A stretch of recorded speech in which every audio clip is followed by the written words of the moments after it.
Hi guys, Craig here again from React. This is now part 2 of the condenser dryer. Unfortunately, I stopped the video so that you didn't have to watch me take a million screws out, and I've had to now do a second part just to show you where the heater element is on this particular model. Most of them are at the back. As I explained in the first part, you get two kinds of condenser dryers. One is the one with the normal heater element, and then you get some of the newer models that are out now, and they're quite costly, have heat pumps in them. So basically a compressor, and the heat from the compressor is used to dry the clothing. Sometimes takes a bit longer to dry, so you must bear that in mind, but it is more cost efficient and energy efficient. So they don't use as much energy as a heater element would use. Right, so I've taken this kidney cover off, loosened the screws. You just clip it off. You'll see some of them have got clips on, so you just take it off. You're going to need a star screwdriver, so one of these, but I'm sure most of you will have one of these. Okay, there. This is your bearing kit at the back here, holding your drum on. And this, in this model, tumble dryer is your heat element. That is your overload.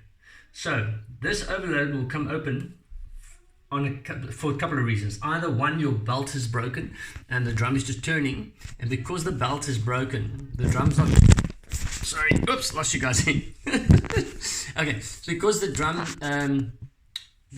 drum isn't turning, the heat is building up too much, and then the overload on the heater element then will cut out, and it'll run, but either your drum won't turn because the belt's broken, or otherwise you're going to also find it's not going to be drying properly. So even if the belt is okay and the heat element has cut out on the overload because of maybe a blocked condenser filter or blocked fluff filter because the air can't get through, restricting the heat, then this will also cut out. So you would take the cover off if you've checked everything and it's cold inside but everything's running and the drum's running. You would take the cover off, and all you do is you press this clicks in.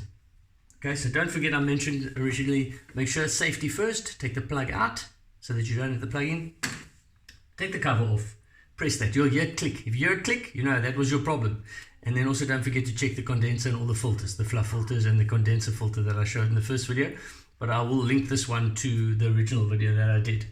Down the bottom there, you'll see this is the fan. That's the back end of your motor.